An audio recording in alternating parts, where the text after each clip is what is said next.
Good morning. My name is Kris and I will be your worship leader today. My pronouns are she and her. Some of you may remember our guest musician from the group A Swing and a Miss. It's my pleasure this morning to welcome back to BBUUC Bill Cain, soloing today on his vibraphone, playing The Duke, a tribute to the great Duke Ellington, written by another great talent, Dave Brubeck. Take it away, Bill.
Thank you, Bill. That was wonderful. The opening words today are titled A Place of Belonging and Caring by Kimberly Ann Tomzak Carlson. It is not by chance that you arrived here today. You have been looking for something larger than yourself. Inside you, there's a yearning, a calling, a hope for more, a desire for a place of belonging and caring. Through your struggles, someone nurtured you into being, instilling a belief in a shared purpose, a common yet precious resource that belongs to all of us when we share. And so you began seeking a beloved community, a people that does not put fences around love, a community that holds its arms open to the possibilities of love, a heart home to nourish your soul and share your gifts. Welcome home. Welcome to worship. As the song leaders come forward, please turn to hymn 145 in the gray hymnal, and we'll rise in body or spirit to sing the opening hymn as Tranquil Streams, and we'll sing all 4 verses. Our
Lee Plum will light our chalice for us this morning. Today's reading is a tribute, with great respect giving to Pulse Night of Remembrance, which is held in the U.S. on June 12th every year. On this day in 2016, a mass shooting occurred at Pulse, a gay nightclub in Orlando, Florida, which killed 49 people and injured 53 others. Refuge by Amy Carol Webb. How often we seek refuge in this sacred flame from the world's trouble and pain. Today, may our lamp light the way for those who know no refuge, that we may be open our minds, our arms, our hearts, our mouths to sing, "Come, whoever you are, wholly new and wholly true." Thank you, Lee. Good morning, and welcome to Buckman Bridge Unitarian Universalist Church. That's a long name, so we often use the abbreviation BBUUC. If you are here for the first time, we're so glad you found us. We hope that you stay and enjoy refreshments after the service. If you are interested in Unitarian Universalism, we offer Learn About UU classes. Please feel free to ask anybody with a yellow tag on their name tag that says, "New, ask me." They're here to help. Daniel Cobb. It's okay.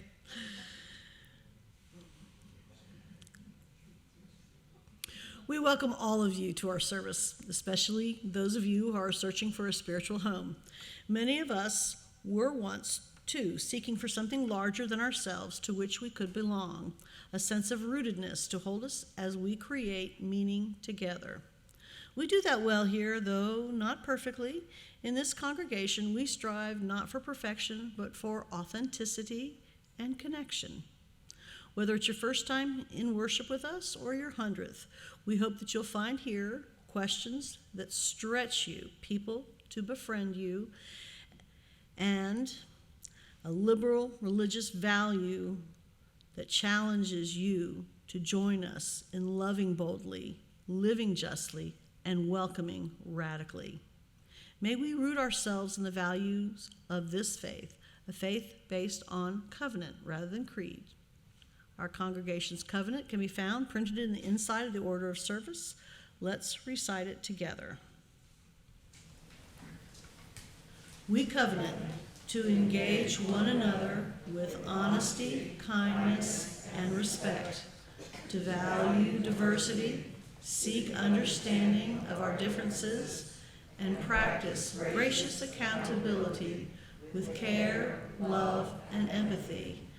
We make these promises to those who are here and those yet to come, so that we may be a safe, welcoming, and beloved community of acceptance, learning, and transformation. Please rise again for the singing of the call to worship. The words are printed in the order of service.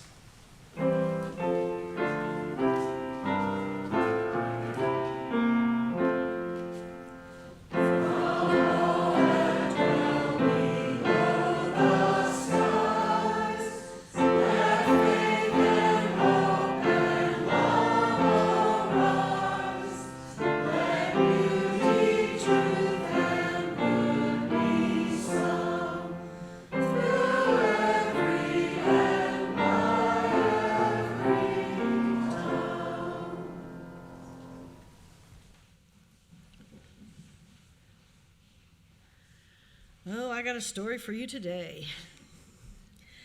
Today's story is titled The Honorable Joha and the Famous Donkey Story. It comes from a treasury of Islamic wisdom for children and parents, retold by Sarah Conover and Frida Crane. A long time ago, a man named Joha and his son set out for the market with their donkey walking along behind them. They passed several men sitting outside a shop drinking tea and heard some of their remarks. "Look at that man! How could he be so mean as to make his child walk all the way to the market when he has a donkey the child could easily ride?" Joha immediately picked up his son and put him on the donkey's back. They continued on their way. until they passed several women who were also on their way to the market. "For shame," said woman to another. "Look at that child riding the donkey while he makes his father walk. Doesn't he have any respect for his elders?" Right away, Johah took his son off the donkey and got on himself. They had traveled only slightly further when someone else criticized the father for being so selfish, riding on the donkey while making his son walk. In response to this criticism, Johah picked up his child and placed him on the saddle in front of him. Alas, this maneuver also brought forth criticism. "How mean they are to overload that donkey like that," cried an old man to his friend. There is only one thing to do, thought Johah in despair. He and his son dismounted, and after a great deal of effort, Johah managed to heave that donkey upon his own back. Only a little way down the road, everyone was laughing at the stupid man for carrying his donkey instead of riding it. Shamefaced, Johah put the donkey down, and they continued to the market exactly as they had started, with all three walking. Some minutes later, Johah looked at his son. "So you see," he said with a wise nod, "it is clearly not possible to please all people. It is better to do what you know is right." With that, my story is told. As we pass this flame of religious instruction from one generation to the next, Meredith Fennell will carry the chalice for us today. Please remain seated as we sing them on their way to religious education with hymn number 413, "Go Now in Peace."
We pass the plate during a worship service to make a community expression of our thanks for the blessings of abundance, to visibly bring to the harvest at the most cherished hour of our week.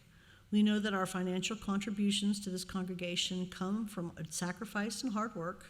We are so grateful for this and commit together to ensure the funds we gather collectively do a greater good for ourselves and for our world than they could have done alone. May the offering sustain and grow the life and mission of this congregation. May we give in love and in hope. Today's offertory ushers are Kathy Sheffield and Marilyn Jones.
Please rise for Spirit of Life.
The meditative reading this morning is titled Constellations of Our Lives by the Reverend Karen G. Johnson.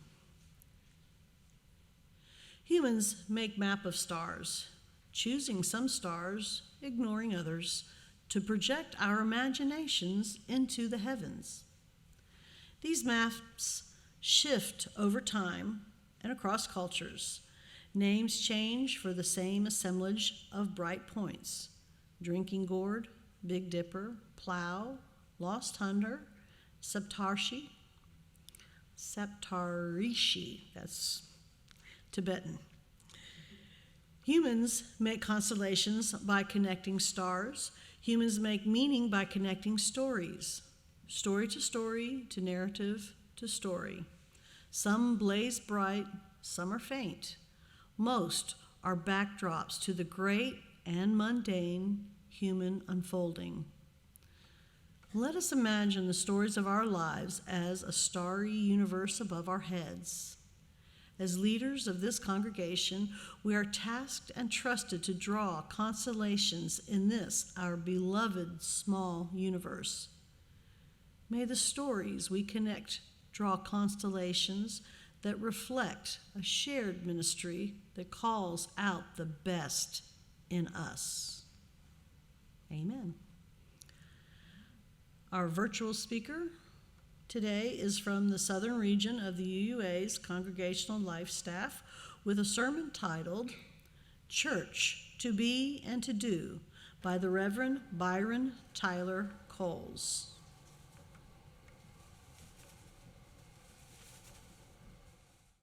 Just the other day, I found myself strolling down memory lane, partially due to the never-ending spiral of chaos in our world and my desperate need for distraction.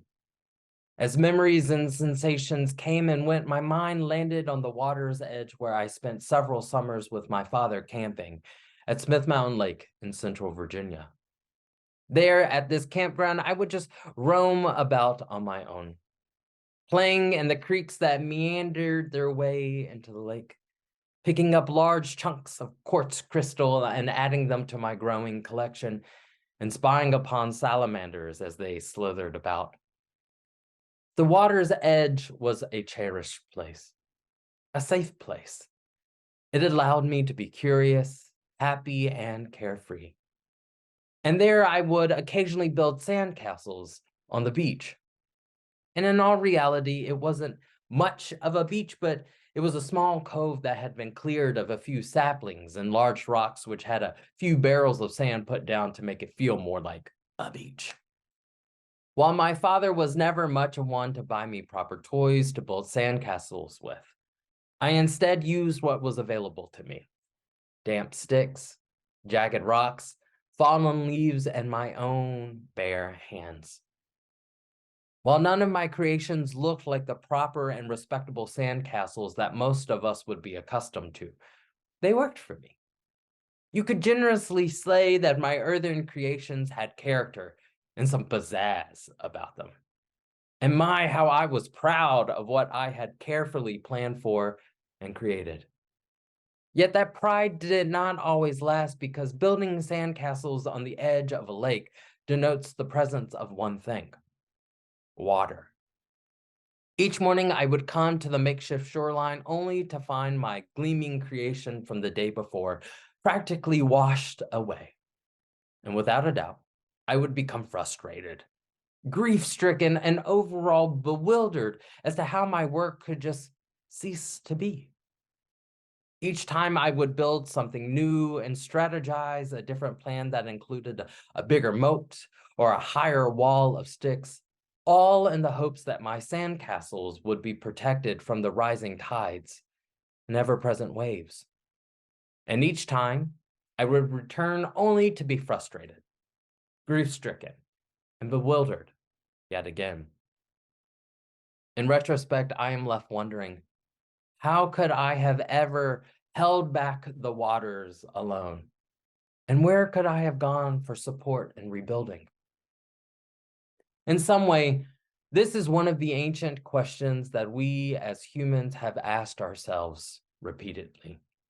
And as the Reverend Ali Bell posed in his meditation entitled Psalms 121, we lift our weary eyes from the Shelter in This Place meditation anthology. Where do we find help in these sorrowful times? We are seeking something to hold us, someone to hold us, for we feel so weary. Each of us, all of us, really, have sought the answers to these questions. And each of us, I would imagine, have identified one or two, maybe even three if we're lucky, places where we can find refuge and support during the most trying moments, such as the ones we now find ourselves in. Whether they be family or friends, work or music, gardening or just zoning out, the list goes on. And I would dare to imagine, no matter whether this is your longtime community or you're checking this place out for the first time, that church might fall somewhere on that list for you. Yet of all those places which we find solace, the church is different. It is different in that it is a space that we come to as our full selves, our messy selves, our yet to be selves. Spiritual community is different in that it gives us a place to gather whilst being guided by the wisdom of our predecessors, all while striving to fulfill the hopes of those who are yet to come. And this place, made holy by our presence together, and this place held together by our covenants, our highest aspirations with and for one another. Church is where we strive to live into the instructions of prophets from days gone by, as to live in the ways of justice, connection, and groundedness. And yes, while the location, the physical brick and mortar location has something to do with this, the church is more than the concrete, the wood, the stained glass, and the carpet. It is about the people who gather and organize, who soothe and comfort, and the sublime cause for which we gather to explore, and how we are set free in doing so, together. Theologian James Luther Adams once stated, "I call the church free, which in covenant with that divine community-forming power brings the individual, even the unacceptable, into a caring, trusting fellowship that protects and nourishes their integrity and spiritual freedom. Its goal is the prophethood and the priesthood of all believers, the one for the liberty of prophesying, the other for the ministry of healing." End quote. In this, we see how the church, our beloved and still complex spiritual community, exists differently in times such as these, and that it, through us, calls into being by words and deeds alike, a life-giving way of being with and for one another. It is the co-creation lab of humanity, if you will. A lab that is not dependent upon perfection or tasks to be completed or hours to be clocked in on or simply showing face when our hearts have been shattered. But it is instead about the life-giving imagination and the resulting actions in which we are each given into freedom through bold and beautiful actions of love and compassion. In this, we receive a clear instruction, I believe, an instruction that I find myself often needing to be reminded of, in so much that we, us, hold the steering wheel of our history. We make the choices, beloveds. And in this greater moment, I find myself wondering, and maybe you do too, will we move into what comes ahead feeling unlovable and cast wildly asunder, or will we go forth remembering power unto ourselves as to tend to our communities and caring deeply for one another? A community in which we find our help and in each other, in the faces of those who we shared this physical and virtual chapel with.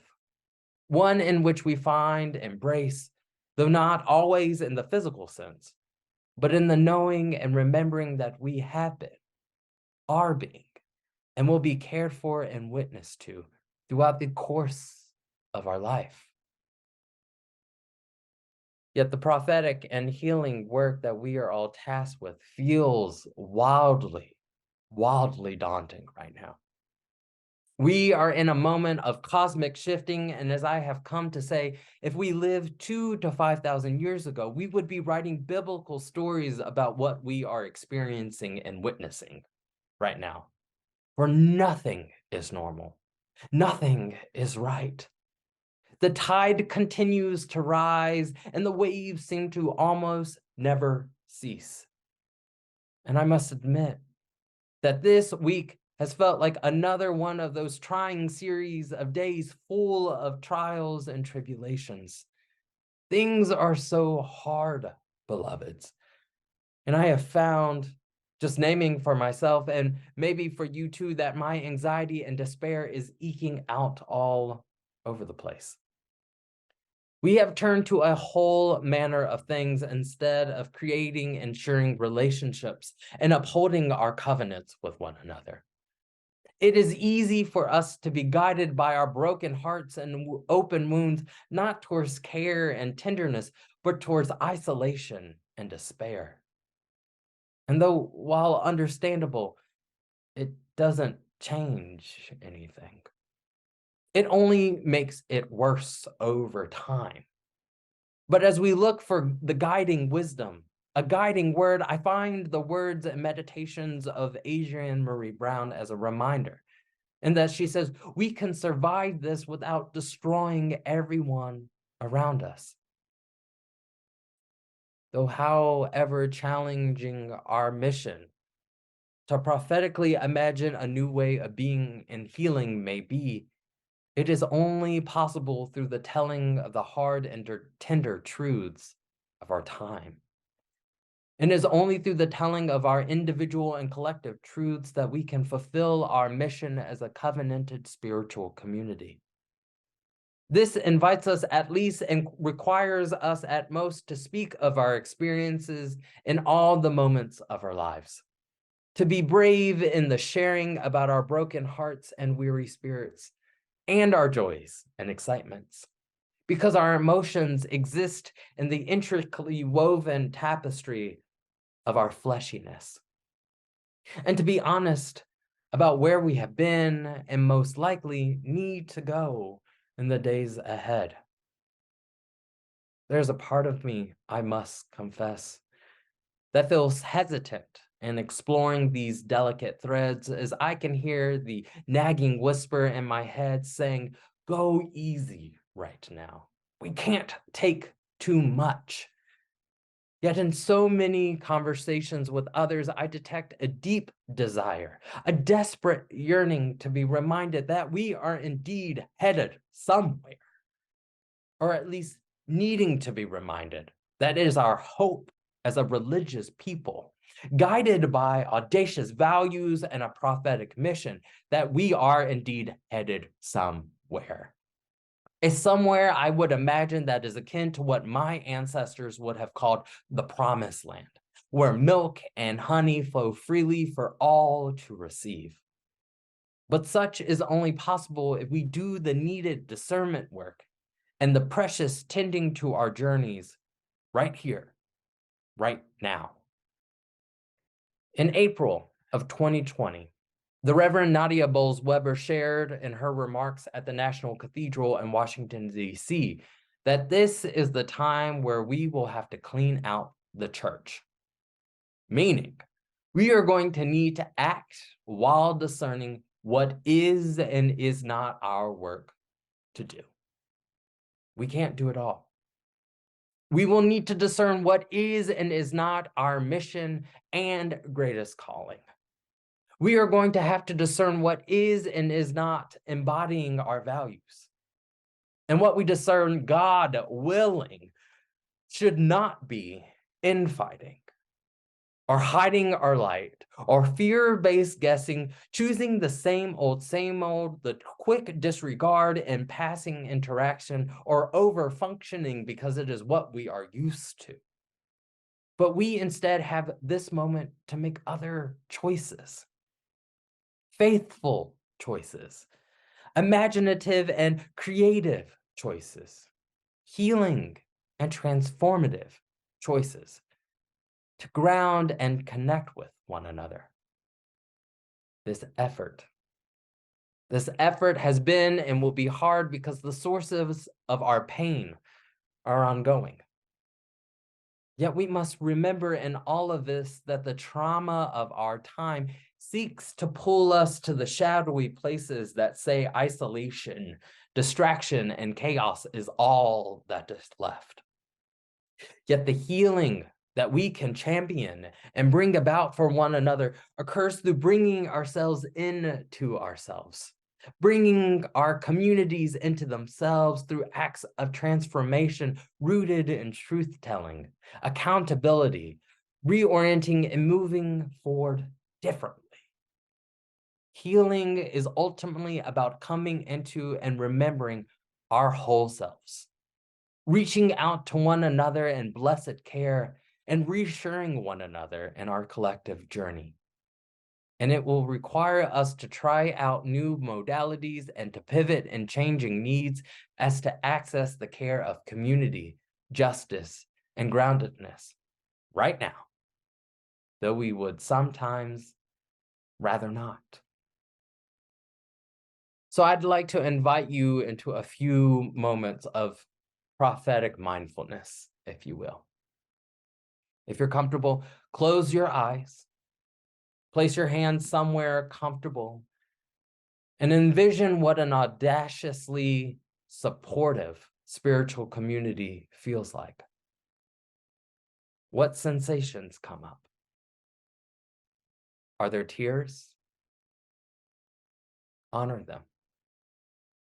Are there yearnings for connection? Honor them. Are there desires for stillness and slowing down? Honor them. Is there fear and hesitation that we might lose control and what currently has been will become unrecognizable? Honor them. Are there pangs to change the world? Honor them.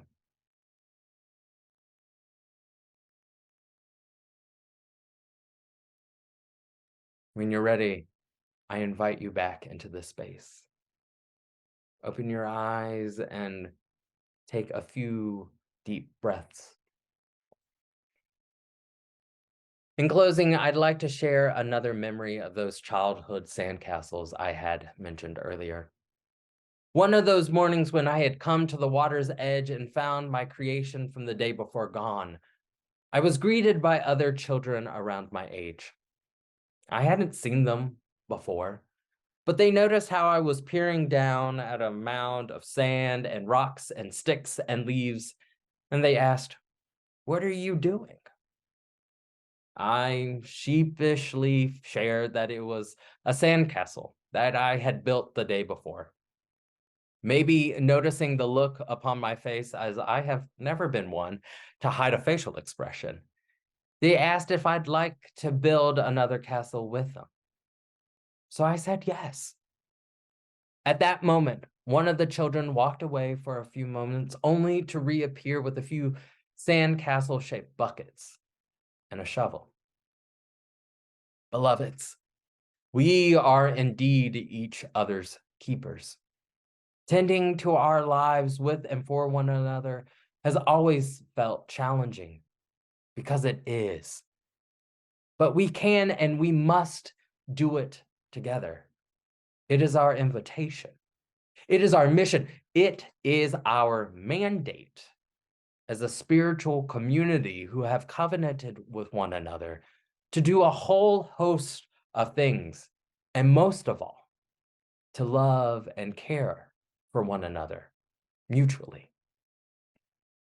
When it is all too easy to turn inwards as to hide from our sorrow and to not let others see, as the Reverend Denison once said, gentle people, come towards your community. You can come just how you are. We are all disappointed and sad and stressed out about so many things right now. Let us help each other through, end quote. Let us rejoice. Let us rejoice in the audacious possibilities of our love and care for one another. Let us be received in this, our holy connection to one another, and may we be transformed and fortified in the doing of such, all while truly coming to know that we are of one creation, bound up and set free through endless grace and mercy. Ashe, so be it, and amen. Please rise for the closing hymn, number 34, Though I May Speak with Bravest Fire. I think we're going to sing all three verses.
Plum return to the chancel to extinguish the chalice, please? Our closing words are by Mary Eddy's, titled Shine. Like the cosmic dust following after a great Perseid meteor, we are like the living remnants of time and all that has come to pass in its wake, briefly shining lights on the way to eternity. We are only visible to the naked eye for an instant. Take this moment to shine like the stardust you are. May the light of our time on earth shine and bless the world and each other. Shine, shine, shine. Until we come together again, I bid you peace, amen, namaste, and blessed be.